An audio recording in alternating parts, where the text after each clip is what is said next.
Thank you. All right, welcome everyone. Do we have a member of the committee who would be willing to call us to order? Our chair, or Erica, will not be joining us. Is there someone who'd like to do that?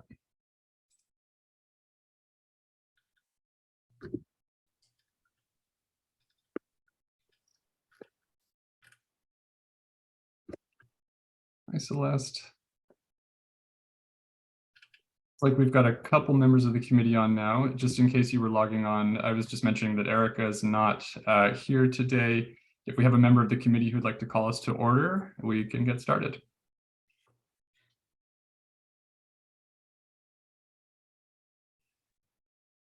Hi, everyone.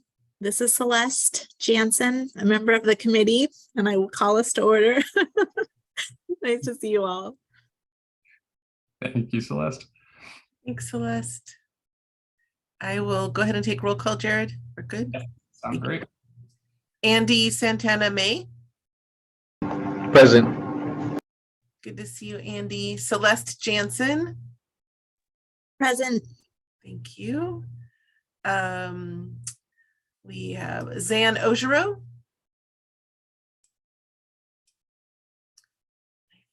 I saw, oh, Zan is trying to join the meeting. She's in the waiting room. All right. There is Zan. She has joined the meeting. Thank you, Zan. We're doing roll call. Janine Hartley.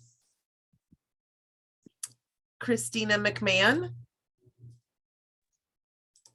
Jeff Parker. Yep, present, Melissa. Thank you.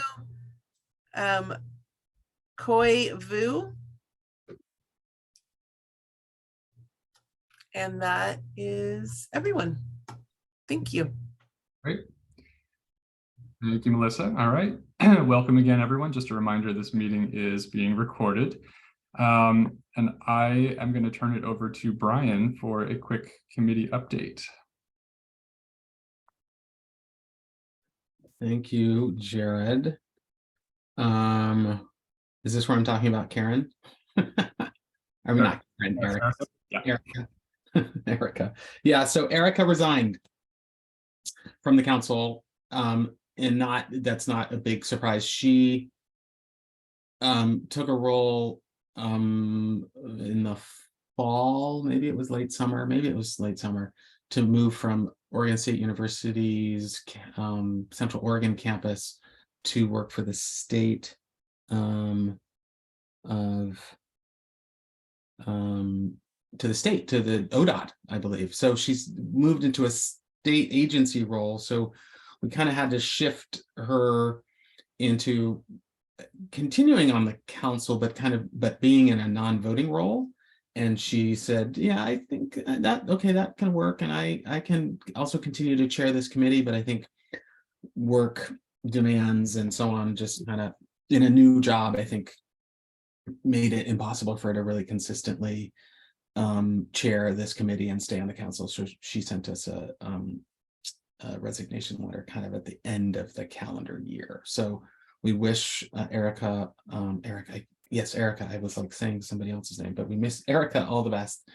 And that's the update on that. I mean, I think I'll just say this out loud to those council members assembled. I think we've got some work to do to recruit some more council members. It's great, Jeff, Celeste, Zan, like stalwart, steady, consistent council members, and we brought in some new folks, but we've seen that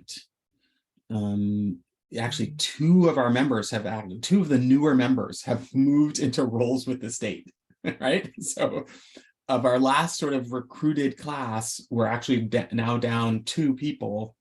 And Melissa can do a deeper analysis of this, maybe for the executive committee or for the larger council meeting in March. But we've got to I think, put a serious effort into recruiting folks. And I'll say this lastly, some of that also, the recruitment just generally has been impacted by the transition in governor. So by that, I mean, we probably won't be able to get to things too quickly. So we're just managed with all the circumstances, and it is what it is. But I feel like it's a priority for me. Yeah, I'll put more focus on it as we go forward. I see Zan, see your message. I appreciate that. Yeah, transition is a process. Jared, is there anything else we need to cover on the committee stuff? I don't believe so. Great, thank you. All right, well, next we have a Sovereign Nation update, and Brian, I think you are also on tap for this one. I'm back on this, and appreciate the time, and I know that Bill and Paul and other members of the team, Jared included, have been thinking about and putting some time and effort into this concept of kind of more focused sovereign nation funding. We brought this idea to our full council in December. So just as a reminder to folks, we said, hey, we're hearing some good feedback in our community conversations and from tribal nations themselves who we've been able to have direct meetings with, and that's about 4 out of 9 federally recognized tribes, not all 9, but 4 of the 9. And it seemed important to explore the idea of some more focused funding for sovereign nations from our community investments, right? We know we've got funds from our JCP funds, juvenile crime prevention funds, which go to both county juvenile departments and tribes. But out of our kind of, I'll call it our broader youth grants portfolio, we've made many grants to tribes over the years. But it seemed like the time was right to explore some more specific sovereign nation funding. So we've begun that. We had decided at the council meeting in December that we would pull together a work group. And we also decided and said one of our initial steps was to just explore this with the Oregon Department of Justice. So we've had some conversations with the Oregon Department of Justice. I think there is a pathway to creating some more focused sovereign nation funding. However, what we learned was that it will take some time to work out a number of just key, I don't know if they're big hurdles, but we've got to probably get something into rule. We've got to figure out the amounts or the overall amount, and then we've got to do consultation with tribes. They're just some steps that I think are critical, and we will organize a more specific conversation with a work group, ideally prior to the next council meeting, and give a broader and more, maybe even more in-depth update at the March council meeting. What I've heard so far, though, based on our conversations internally and with the DOJ, is that we're not going to be able to make this happen in the next biennium. We're going to have to, and maybe if we do, we might be able to do a little sort of pilot, like a little sort of a project, but a full, robust, focused funding initiative within our community investments is going to take more than just the few months we have, well, really month we have to, or a month or two, I guess we have to maybe do something in this RFA process, and then to roll out in the coming biennium. It's going to take us longer, and therefore I've come to the conclusion that we need to take our time, do this as right as we can, and then think of something more robust in the next biennium, 25, what are we, 23, 25, so like 25, 27. Again, that doesn't preclude us maybe doing something on a smaller scale. Again, pilot may or may not be the right word, but some sort of initial effort to just kind of test the idea, but it wouldn't be a full-blown initiative. So I just wanted to bring the group up to the committee up to date around that. Again, Andy had offered as a part of this committee to sit on a work group. We again need to put a work group together just to kind of get maybe a little deeper and a little bit more information. from them and just to react to some of the thinking in greater detail, but that's the quick update. And I guess I'll, Jared or Bill, or even I know Paul's on the line. If there's anything I forgot, please jump in, or any context. And then of course, council members, if you have questions, we would welcome them at this point. Brian, this is Melissa. You said Andy had jumped in to volunteer, and we have two Andys on this committee. That's true. I think you mean Andy Leonard. Andy Leonard is definitely who I mean. Andy Santana May, good to have you on the call today. Thank you. Yes, I met Andy Leonard, who is not here yet. I think he was going to try to make it, but yeah.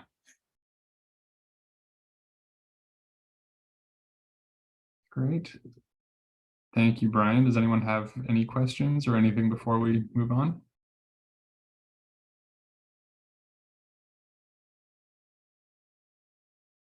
No. Nothing. And Jared or Bill or others, you guys don't have any, did I miss anything? Okay. I think you covered it. Okay. Yeah, I'm looking at Bill. Yeah, looks like. Yeah. All right. Bill, I see a thumbs up. And again, great work and continued work by the team. Bill and others are looking into the details and just kind of keeping this thing moving forward at a staff level. So we'll, as I said, try to organize a work group and then bring a broader update to the full council in March. Great. All right. Thank you, Brian. We are ahead of schedule, so we will move on to our land acknowledgement / statement of commitments. If you recall, if you were able to attend last time, we presented a draft of some revised guidance for land acknowledgements. And before this meeting, a couple of days ago, we sent out further revisions to that based on responses from the committee. So we will present those revisions again today. Wasn't too much of a change, just sort of some further clarification of guidance and a couple questions to wrestle with today. So Bill, we'll turn it over to you. Thank you, Jared. Am I able? Okay, great. The background for this, just to do a really quick recap, it's pretty well stated there. This is word for word from the Legislative Commission on Indian Services and their land acknowledgement guidance. But basically the challenge has been, or the question put forward is to examine what's going on or why and relative importance of the land acknowledgement. Just wanting, I think, basically to make sure it's not becoming rote and losing value. I think one statement that kind of I felt encapsulated it well was just a statement that said from acknowledgement to action. And I think that really describes what this process is about right now, is wrestling with the shift from an acknowledgement to action and what that would look like for the YDD. If you scroll down a little bit more, the goals remain largely unchanged, and that is first and foremost to honor and respect the sovereign nations within Oregon and larger than that, North America, acknowledge historical injustice and resulting harm, and commit to action and policy that addresses current disparities and will lead to positive outcomes.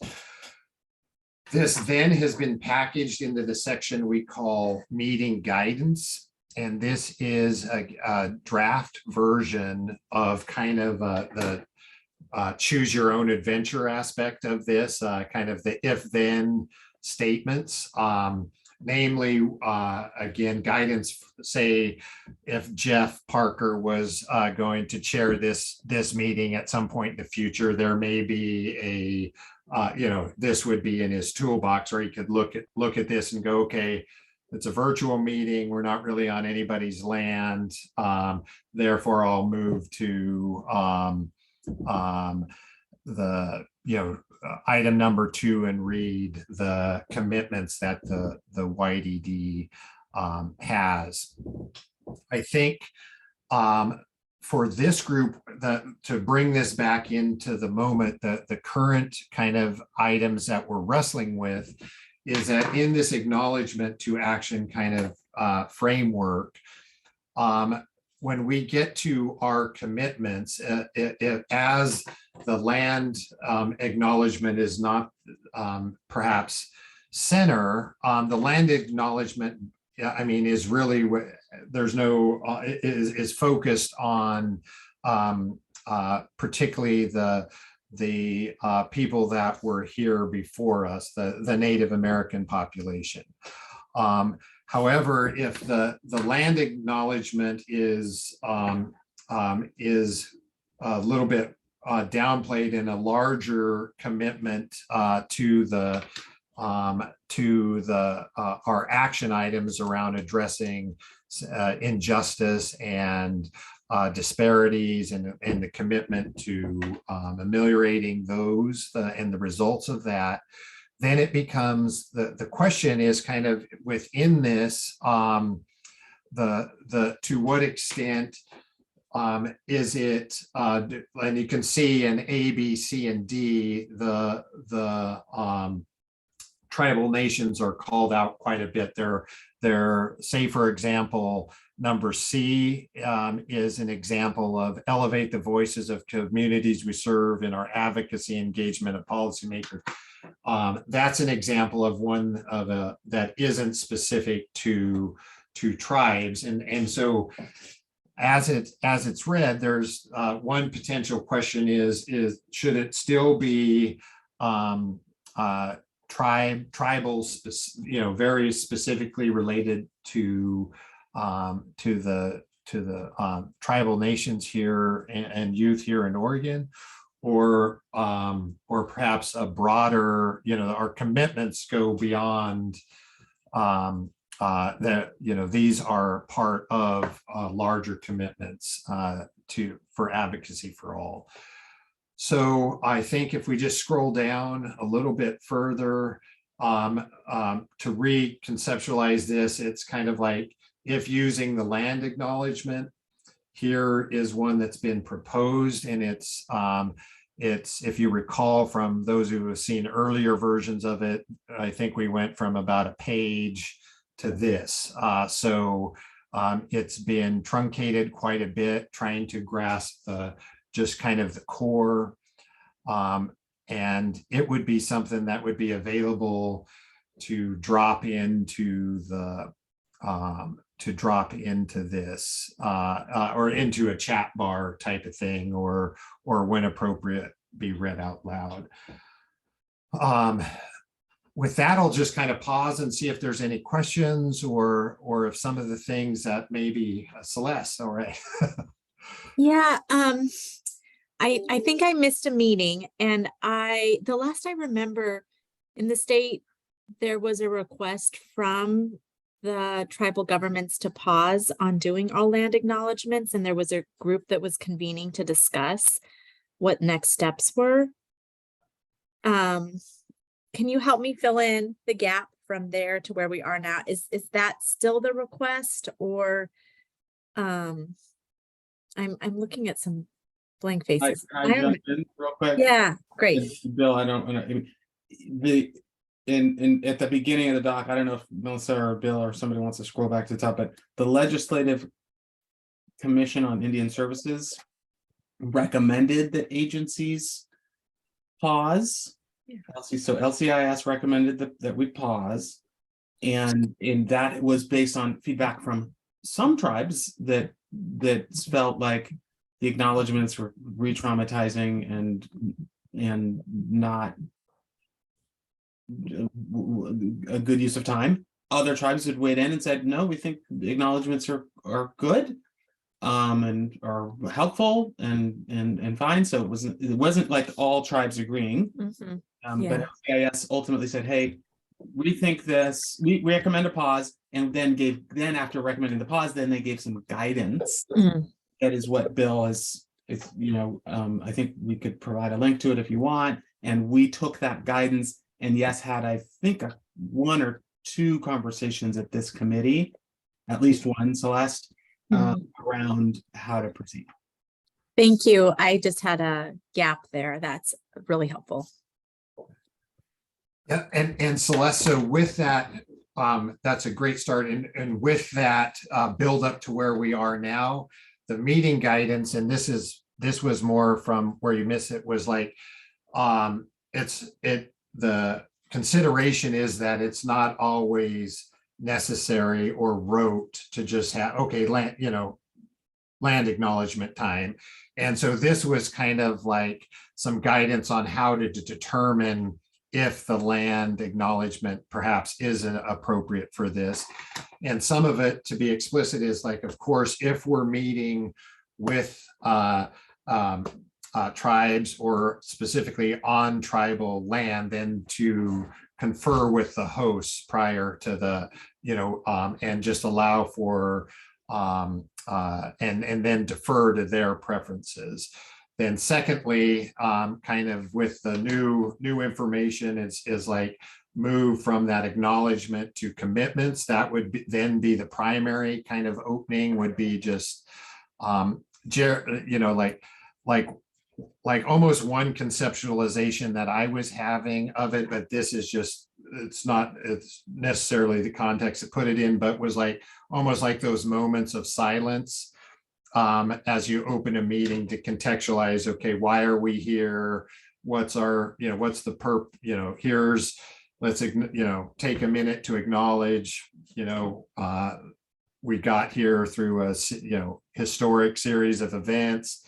There was injustice. That injustice has repercussions. Here are some things we are doing about it.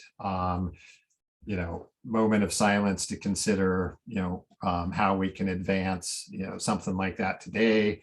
And then thirdly, if the land acknowledgement is appropriate, and again, my visualization is sometimes there's meetings that are very close to tribal centers, like I'm just familiar with Pendleton. Pendleton is borders the reservation land and is tightly wound.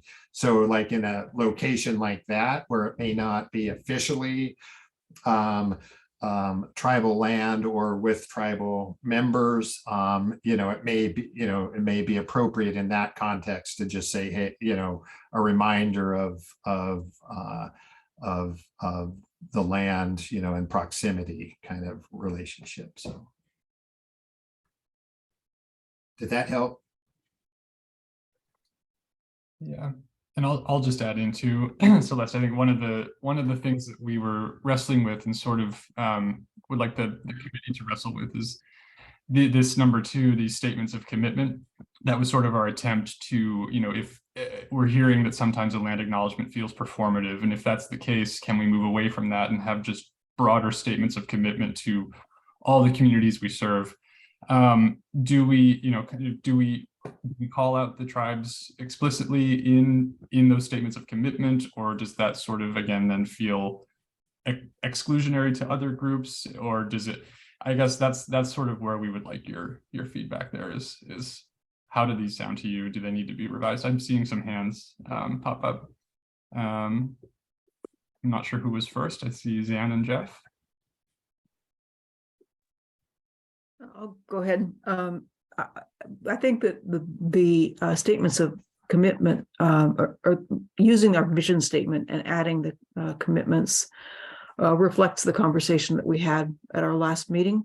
I think that the intent to honor the lands and the tribes flows pretty well in these statements.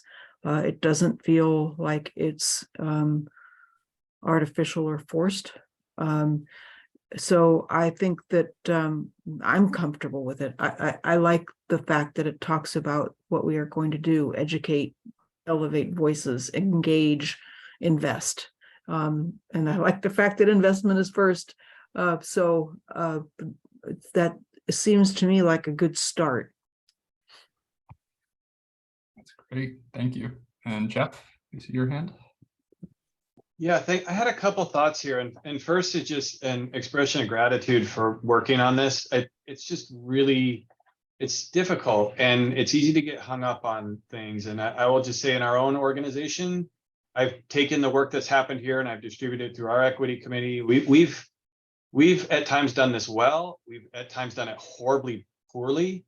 And I mean, we did the whole spectrum of it. And so I have one comment and one question. My question is what we're trying to do in this committee, get this ready to give back to the entire council for approval? Okay, so that if that's the case, then there's two things that I'm sort of hung up on, and as soon as we fix those, it'll create some other collateral issue, I'm sure.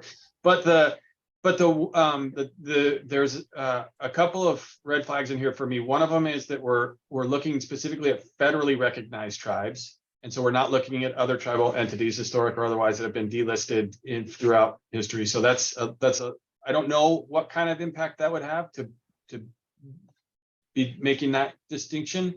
And then in clause B, like, it's great, but when I read engage in consultation with tribal nations when and where appropriate, the obvious response is who decides when and where it's appropriate? And these are not, I mean, I would love to say here, I've got answers for those questions, but I don't have answers for either of them, other than, again, to express my gratitude for willingness to work on this and get it right. Because in my own organization, it feels like at times we've had it right, and I know many times we've had it wrong. That's great feedback. Thank you. I think in A, unless anyone feels otherwise, I think we could probably just remove the federally recognized language and just acknowledge all tribes. But It probably, Jared, need to be tribes and bands. mm-hmm. But I generally agree that we're thinking bigger, and Jeff's your input around that. We probably don't, particularly in this part, need to restrict ourselves, restrict the statement around the federally recognized piece. So tribes and bands might be the right language to use there. I think it would be appreciated by many of the tribal folks if we don't include federal recognition. That's just that again, the federal government dominant culture or white power blessing on who you are. And I know that one of the larger bands that has really been struggling with that is the Chinook folks that live at the mouth of the Columbia that still aren't recognized. So it's a big deal.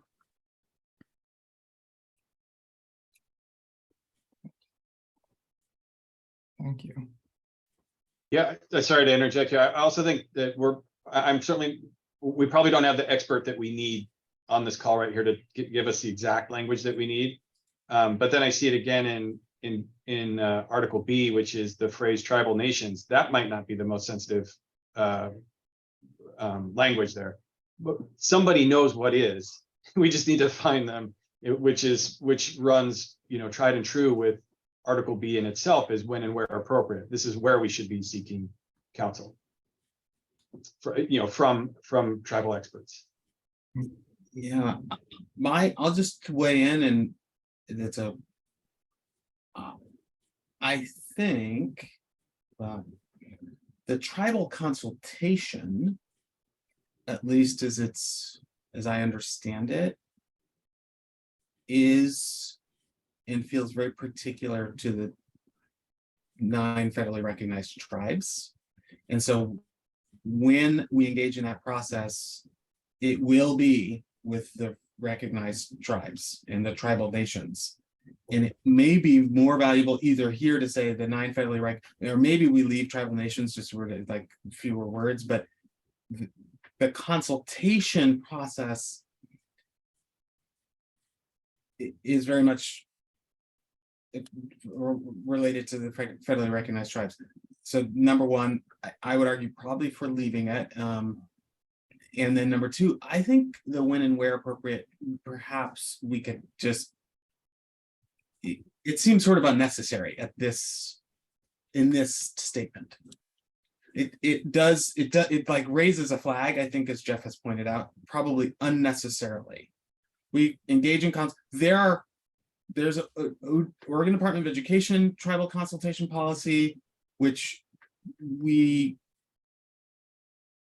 I sort of utilize kind of as the policy, and I don't have it, and maybe if we could track it down and share it. Might actually be might be a need for us to have our own YDO, Youth Development Oregon Council and Division tribal consultation policy, which may look very similar to what Oregon Department of Education has, but we could create our own potentially. In fact, that's a big question. That's a big one. But to take out when and where appropriate is sort of what I'm thinking. I see a question or a hand raiser from Shelley. Shelley, I think unless you're a member of the council, what I'd ask you to, or the committee, I would ask maybe that you throw your question in the chat. Since this is a committee piece, and then if you have more comment, Shelley, we will reserve time in not too long, 10-15 minutes for public comment. Is that, I saw you, hopefully that works. Now, if you're just on the phone, Shelley, and you don't actually have access to the chat,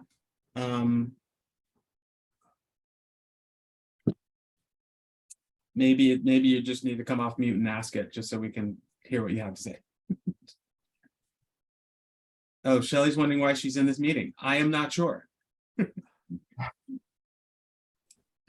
This is Melissa. I think I can speak to that. Shelley, you're in the meeting because you're one of the support people we have identified for Andy Santana May. So you get included on all of the council communications for Andy. So thanks for joining. I don't think you actually have to attend the meeting. Just help Andy attend, which he's here. So great. Thank you.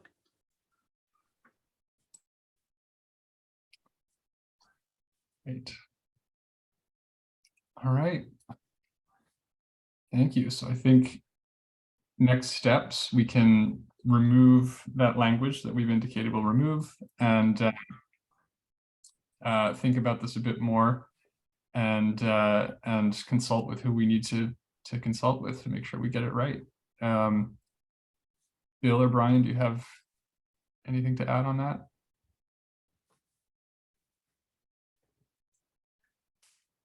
I just say, I think the source material for this is from the LCIS. And so if you understand what the LCIS is, they're basically an advocacy for the 9 federally recognized tribe, or the governing legislative group for the 9 federally recognized tribes. So they're I think that anyway, just throwing that out there as context of that is central to their work. All right. Perfect. Great. All right. Unless there's anything else on this, I think we'll move on to the equity lens. All right, thank you, Melissa. So if you recall, last meeting, we presented a draft equity lens to the committee, and we got some feedback on kind of just tightening it up, shortening things, and reducing some redundancy. So we have done that, and we've added a couple other sections, and so we just will present that again today. Same thing at the beginning here, we had the purpose statement and the equity statement listed. Those were already approved by the council. If we could scroll down to the next section. So then we have the filter questions. We tried to just consolidate things here, reduce some redundancy, got rid of a couple questions that didn't feel completely relevant. So again, this originally came from the Oregon Education Investment Board in 2011, and we have revised these questions to be more specific to YDO and to the work we do. So we've got these 6 guiding questions.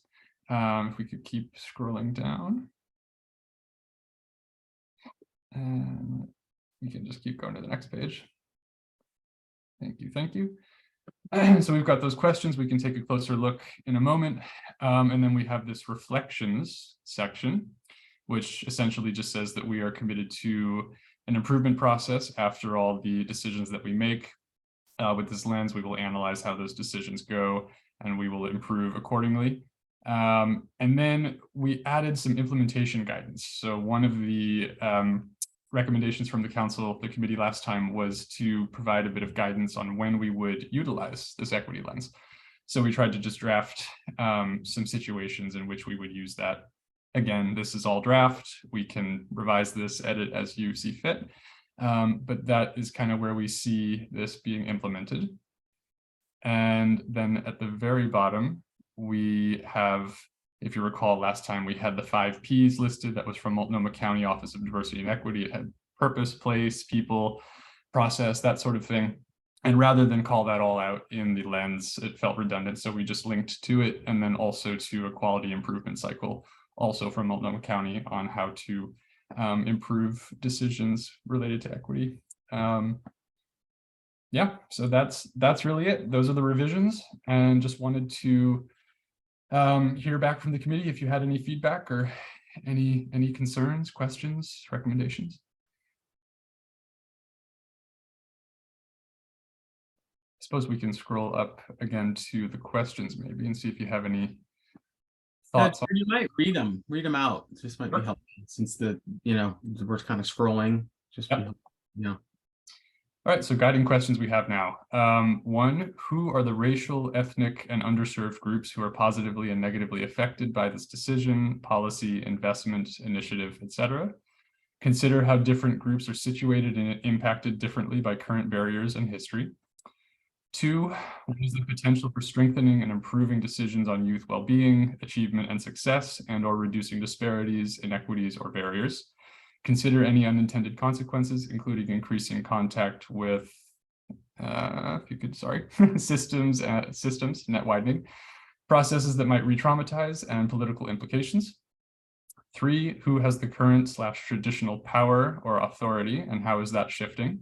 Explain how the decision-making structure is adapting to be equity-driven. How are we, or have we intentionally involved stakeholders who are also members of the communities affected by the decision, i.e. young people, communities of color and tribes, families impacted by poverty? 5, are we collecting the appropriate data? Ensure that data points about race, ethnicity, gender, geography, and identity capture the necessary information in a sensitive way. And 6, what is our commitment to professional learning for equity? Consider what resources we are allocating both internally and externally for training in culturally responsive and sustaining practices.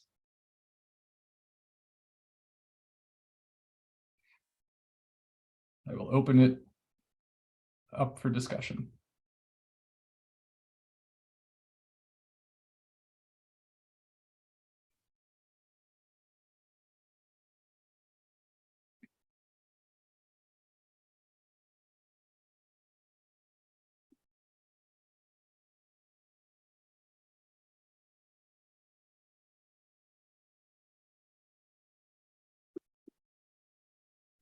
Maybe it's all figured out, Jared. I think all of these questions, the guiding questions, seem strong to me. The one that I have a little bit of harder time with is the second one. That what is the potential for strengthening, improving decisions on youth well-being, achievement, and success, and/or reducing disparities, inequities, or barriers. And I think it's just because it's so broad. And it almost seems like that one needs to be at the end of the list. Once you go through the other questions, then we might have a better sense for what the potential is to improving the situation. But it doesn't flow well to me in terms of where it's located here. And that might be kind of a small detail, but that's what I'm feeling. Okay, great. Yeah, I think that makes total sense. I wonder too, Jared, if we take out the word decisions, maybe we either say what is the potential, or maybe I've looked at this and I'm like, I know I could wordsmith till, the end of days, but it's how are we strengthening youth well-being, achievement, success, and or reducing disparities, inequities, and barriers? Yeah. Agreed. I agree. Yeah, thanks, Sam. Yeah, I was like, why is that word in there? Why is this? What do we mean? I almost wonder if that isn't supposed to be there. That might have just been. Maybe just, yeah, we did a lot of just everything like track changes and cutting and maybe just got missed. Yeah. Or added by me or something. Yeah. Great. That's easy. All right. Any other thoughts on these questions? I'll throw in one more, and Jared, again, I feel like 5 probably shouldn't be a yes, no, like, are we collecting the appropriate data? Somebody could just say yes, then move on. Probably needs to say how. And then it's actually an explanation versus just a yes, no answer. Great. Wonderful. One quick comment from me here. Again, gratitude all the way for this stuff.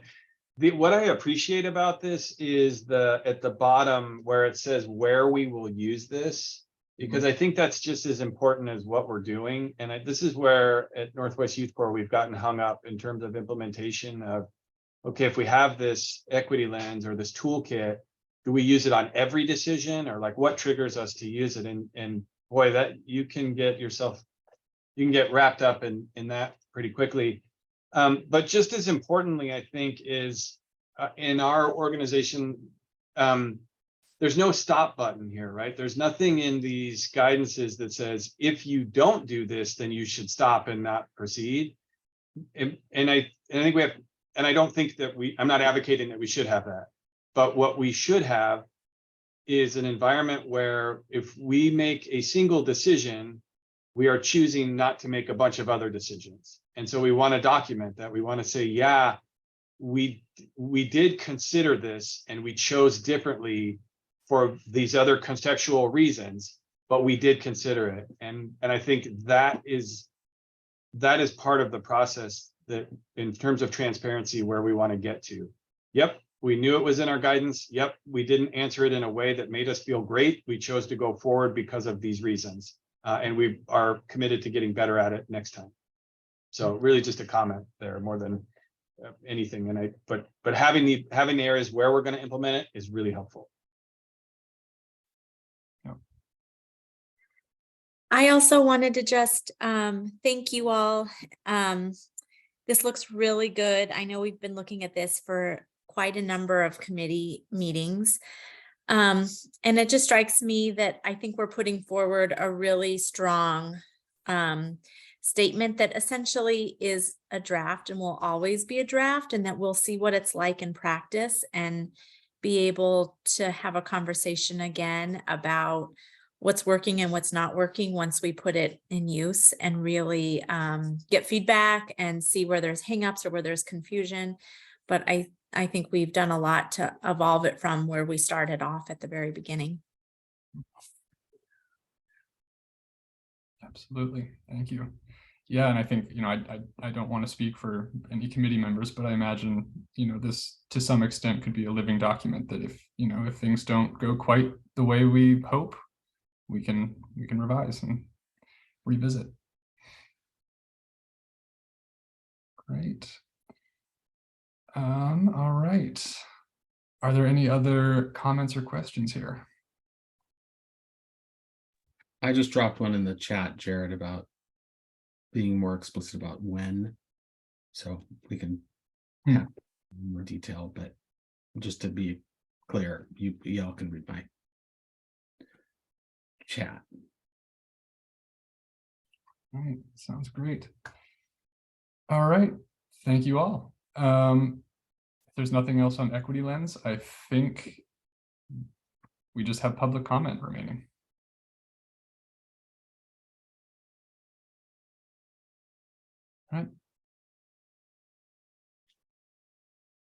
All right, so if there are any members of the public who've joined us who would like to come off mute and speak right now, now's the time to do it. Hi, I just wanted to thank you all for this. I too didn't know why I was in this meeting when I first joined. But I have to say, I was just in a meeting with my group, Restorative Justice and Equity in Bend, and we were just talking about these land acknowledgements, and the token wrote and just they went to a thing at the Tower Theater called Lessons from Our Father, and the grand, let's see, was it the grand, it was either the daughter of Malcolm X and the grandson of Nelson Mandela were there, and he spoke directly to this and was absolutely adamant that land acknowledgements were not being received as they have been intended. So thank you very much for that. Thank you, Tanya.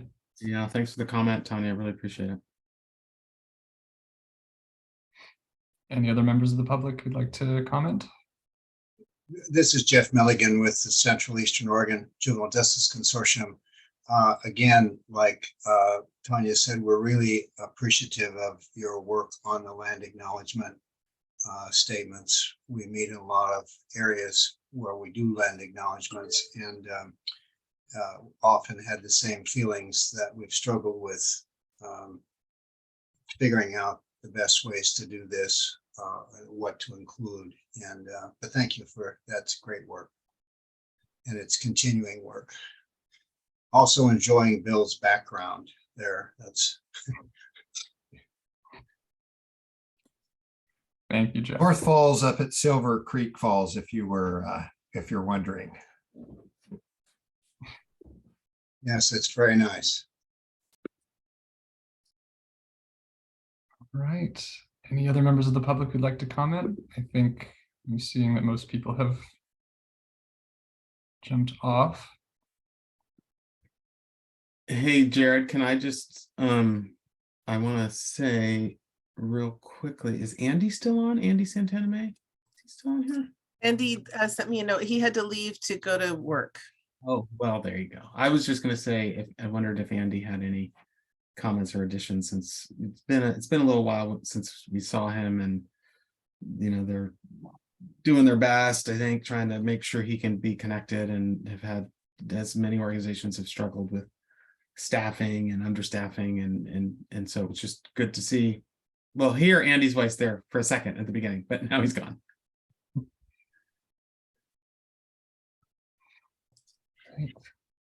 Andy did say that he would review the meeting on the YouTube link so he could finish up what he missed and let us know if he has any questions or comments. And he really appreciated being here as much as he could be here.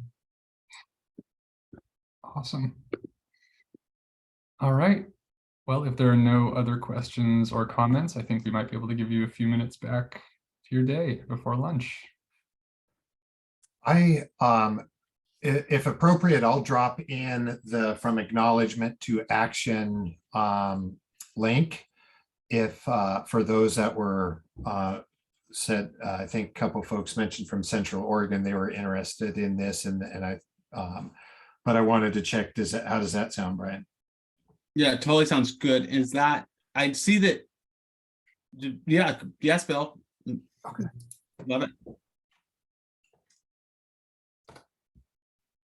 This is from a group called Eco Trust, but it's looking at the larger issue of the land acknowledgement, and then specifically something that might be more beneficial, and that is the move to action instead of acknowledgement. So hopefully that'll be a resource.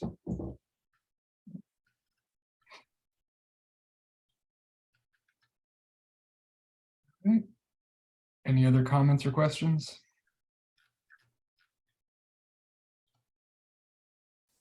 If we're ready to adjourn, then we just need to have a council member adjourn the meeting. All right. I can adjourn us. Sorry to jump in, Jeff. You've got it. Well, before we were adjourned, I just wanted to publicly thank the team here at YDD that what we just got through in this equity committee work, we've been working on for months, and we would not be at this point if it wasn't for the work of Jared and Bill and Brian, and Lawrence, everyone who's worked on it. So, with just a ton of respect and gratitude for the work that you've done and moving this forward. So thank you. Thank you, Jeff, and thank you all for your guidance. And